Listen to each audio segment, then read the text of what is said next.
Stroke. It's also called a cerebrovascular accident. Stroke is a sudden onset of focal neurological deficiency due to the vascular cause lasting more than 24 hours or leading to death. Stroke lack of oxygen supply की वजह से या neurons की death की वजह से stroke होता है।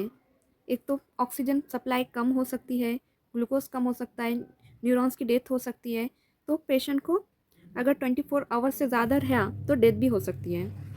Types of stroke. स्ट्रोक्स के टाइप्स एक तो इस्चेमिक टाइप्स है। इस्चेमिक टाइप्स किसे बोलते हैं? Due to reduce blood supply. Ischaemia बोले तो रिड्यूस ब्लड सप्लाई। इसके कॉजेस क्या क्या हो सकते हैं? Thrombosis, embolism, lacunar infarct. Second type, एक तो ब्लड सप्लाई की वजह से हमने पढ़ लिया कि ब्लड सप्लाई कम होने की वजह से क्या होता है। अब सेकंड टाइप है hemorrhagic stroke due to rupture of vessels. Vessels का रप्चर्स हो रहा है या हेमोरेज हो दिखाई देगा, तो इसके है ना कॉजेस क्या हो सकते हैं? एक तो इंट्रासेरेब्रल हेमोरेज दिखने को मिलेगा या subarachnoid haemorrhage. Third C, transient ischaemic attack. इसमें क्या रहेगा? वार्निंग साइन नहीं रहेंगी, परमानेंट डैमेज भी नहीं रहेगा, सिर्फ सिम्टम्स आएंगे।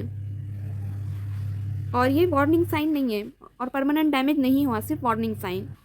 रिस्क फैक्टर क्या हो सकते हैं? एक तो नॉन मॉडिफाइड फैक्टर, दूसरा modified factor. Non modified factor mean age क्या है, मेल जेंडर, फैमिली हिस्ट्री रह सकती, या ये नॉन मॉडिफाइड फैक्टर है। मॉडिफाइड मीन पेशेंट को हाइपरटेंशन है, डायबिटीज़ है क्या, smoking, dyslipidaemia, obesity, arterial fibrillation या अल्कोहल, ये मॉडिफाइड फैक्टर है। इसके कॉजेज़ क्या हो सकते हैं? हमने दो देखे स्ट्रोक के कॉजेज, एक तो इस्चीमिया, दूसरा हेमोरेजिक। इस्चीमिया में कौन से कॉजेस आ सकते हैं? Atherosclerosis, cardio embolism, small vessels disease, hypotension. अब हाइपोटेंशन में क्या होता? ब्लड सप्लाई कम होता, तो इस्चीमिया। हेमोरेजिक में क्या रहता? ब्लड सप्लाई ज़्यादा रहता, तो उसमें क्या है? हाइपरटेंशन, ब्लड सप्लाई ज़्यादा हो रहा। For example hypertension, aneurysm, AV malformation, trauma and anticoagulant drug. फिर पैथोफिजियोलॉजी क्या है स्ट्रोक की? इंटरप्शन ऑफ ब्लड सप्लाई, एक तो ऑक्सीजन की कमी हो रही है, ग्लूकोज की, न्यूरल डेथ, न्यूरॉन्स की डेथ हो रही है, और न्यूरोलॉजिकल डिफिशियंसी की वजह से, इसकी वजह से स्ट्रोक हो सकता है। ब्लड वो सप्लाई कम होगा, अगर 24 आवर्स से ज़्यादा रहा तो पेशेंट की डेथ भी हो सकती। इसमें क्लिनिकल फीचर्स क्या देखने मिलेंगे? जनरल में सडन एंड ऑनसेट रहेगा, लॉस ऑफ कॉन्शियसनेस रहेगा समटाइम, और headache common in haemorrhage. Focal neurological deficiency में क्या दिखेगा? Hemiplegia, hemi paresis, facial deviation, slurred speech दिखेंगी, aphasia, visual field defect, ataxia. इसमें वार्निंग साइन कैसे पहचानेंगे हम पेशेंट को? वार्निंग साइन 4 याद रखने का। फेस ड्रॉपिंग रहेगा, आर्म वीकनेस रहेंगी, और स्पीच डिफिकल्टी, बात करने में थोड़ी तकलीफ मतलब थोड़ी डिफिकल्टी आएंगी। Time is critical. Okay, 4 sign. हाँ, अगर पेशेंट आया तो हम डिफरेंस कैसे करेंगे? इस्चीमिया है कि हेमोरेज है? इस्चीमिया ब्लड सप्लाई कम होती तो सडन रहेगा, लेकिन हेमोरेज वेरी सडन रहेगा, क्योंकि इसमें हेमोरेज में रप्चर हो जाती है वेजल्स। हेडेक इस्चीमिया में रियर, हेमोरेजिक में सीवियर। बीपी माइल्ड इस्चीमिया में थोड़ा सा बड़ा हुआ रहेगा, माइल्ड रहेगा। वोमिटिंग रियर रहेंगी, कॉन्शियसनेस ऑफर प्रिजर्व। लेकिन हेमोरेजिक में बीपी हाई, वेरी हाई रहेगा, वोमिटिंग कॉमन रहेंगी, एंड कॉन्शियसनेस ऑफन इम्पेयर।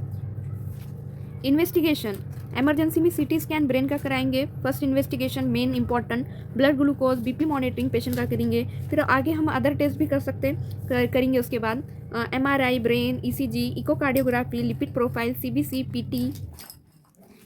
फिर मैनेजमेंट कैसा करेंगे? एमरजेंसी में हम क्या करेंगे? ABC important, airway, breathing, circulation patient का चेक करेंगे, oxygen, control BP carefully, maintain blood sugar, treat fever.